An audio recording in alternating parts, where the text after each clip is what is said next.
नमस्कार। आज की कहानी का शीर्षक है आ बैल मुझे मार।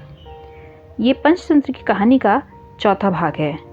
इससे पहले के 3 भाग आपको चैनल पर मिल जाएंगे। तो आइए कहानी शुरू करते हैं। दमनक ने जैसे ही बैल को देखा तो वह दिल ही दिल में बहुत खुश हुआ। वह पूरी बात समझ गया था कि बैल की हुंकार से ही शेर डर गया है। अब उसे शेर को खुश करने और अपनी खोई इज्जत प्राप्त करने का एक सुंदर अवसर मिला था। बैल से मिलकर वह वापस अपने मालिक के पास जाने लगा तो सोच रहा था कि विद्वानों ने ठीक ही कहा है। राजा मंत्रियों के कहने पर उस समय तक दयालु और सच्चाई के मार्ग पर नहीं चलता जब तक कि वह स्वयं दुख न उठा ले। दुख और मुसीबत में फंसकर ही राजा को वास्तविक जीवन का पता चलता है। इसलिए मंत्री लोग दिल से चाहते हैं कि राजा भी कभी न कभी दुख झेले। इसलिए यही सोचता हुआ वह दमनक वापस चल दिया। शेर भी दूर से उसे आते देखकर बहुत खुश हुआ। उसने पहले से ही अपने को आने वाले खतरे का मुकाबला करने के लिए तैयार रखा था। दमनक को अकेले आते देखकर वह समझ गया कि डर वाली कोई बात नहीं है। उसने दमनक से पूछा, मित्र, तुम उस भयंकर जानवर से मिलकर आए हो? जी हाँ। क्या यह सच है? शेर ने आश्चर्य से पूछा। क्या वह बहुत शक्तिशाली है? मुझे सब कुछ सच सच बताओ कि वह कौन है, कहाँ से आया है।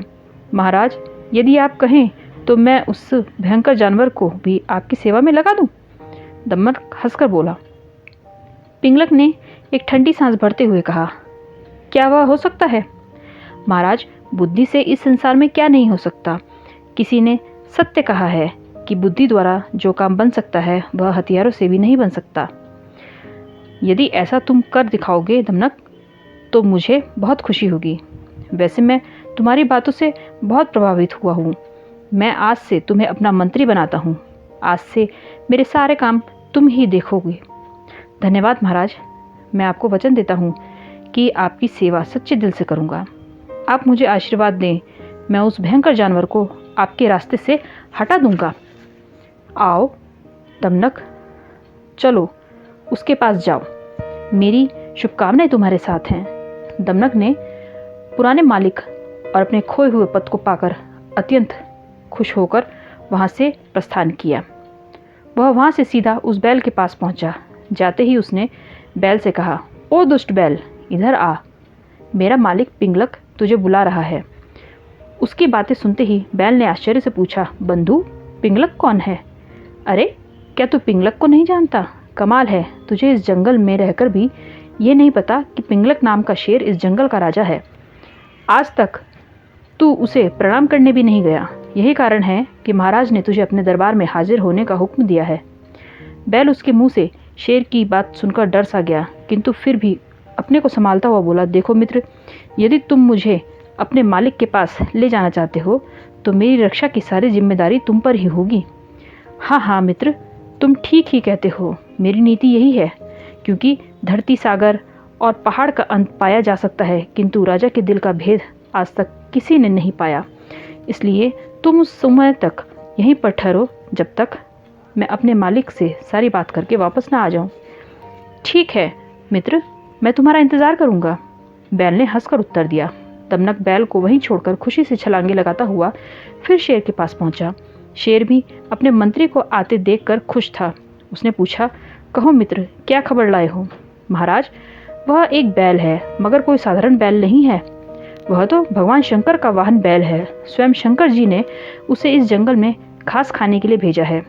पिंगलक ने हैरानी से कहा, अब मुझे ठीक ठीक बात पता चल गई है कि यह बैल इस जंगल में क्यों आया है। इसके पास देवताओं की शक्ति है। अब यहाँ के जीव जंतु उसके सामने आज़ादी से नहीं घूम सकते। मगर मंत्री, तुमने उससे क्या कहा? मैंने उससे कहा, यह जंगल चंडी के वाहन मेरे राजा पिंगलक नामक शेर के अधिकार में है, इसलिए आप हमारे मेहमान हैं। मेहमान की सेवा करना हमारा सर्वप्रथम धर्म है। इसलिए मैं अपने राजा की ओर से आपसे प्रार्थना करता हूँ कि आप हमारे साथ रहें। वह क्या बोला? महाराज, वह मेरे साथ आने के लिए तैयार हो गया। अब तो मैं केवल आपकी आज्ञा की प्रतीक्षा कर रहा हूँ। कहो तो उसे आपके पास ले आऊँ? दमनक, तुमने तो हमारे दिल की बात कह दी। मैं बहुत खुश हूँ। जाओ, तुम उसे जल्दी से मेरे पास ले आओ। मुझे तुम पर बहुत गर्व है। जैसे शक्तिशाली खंभों पर भवन खड़ा किया जाता है, वैसे ही बुद्धिमान मंत्री के कंधों पर राज्य का बोझ डाला जाता है। दमनक अपने राजा के मुंह से अपनी प्रशंसा सुनकर बहुत खुश हुआ और फिर वहां से वापस उस बैल की ओर चल दिया। बैल शेर का निमंत्रण पाकर बहुत खुश हुआ और बोला, जैसे सर्दी में आग अमृत, वैसे अपने मित्र का दर्शन अमृत है। दूध का भोजन खीर अमृत और राजा सम्मान भी ऐसे ही अमृत है। हम अपने मित्र सिंह के पास चलेंगे। दमनक ने बैल से कहा, देखो मित्र, मैं तुम्हें वहां पर ले जा रहा हूं। मैंने ही शेर से तुम्हारी मित्रता करवाई है, इसलिए तुम्हें मुझे यह वचन देना होगा कि तुम सदा मेरे मित्र बने रहोगे। जो प्राणी गर्व के कारण उत्तम, माध्यम और अधम इन तीनों प्रकार के मनुष्य का यथा योग्य सत्कार नहीं करता, वह राजा से आदर पाकर भी दलित के समान दुष्ट हो जाता है। यह कैसे भाई? बैल ने पूछा। दमनक ने कहा, तो सुनो, मैं तुम्हें एक कथा सुनाता हूँ। अब ये आगे की कथा आप अगले भाग में सुनेंगे। आपको ये कहानी कैसी लगी कमेंट बॉक्स में ज़रूर बताएं और चैनल को सब्सक्राइब करें। Thank you.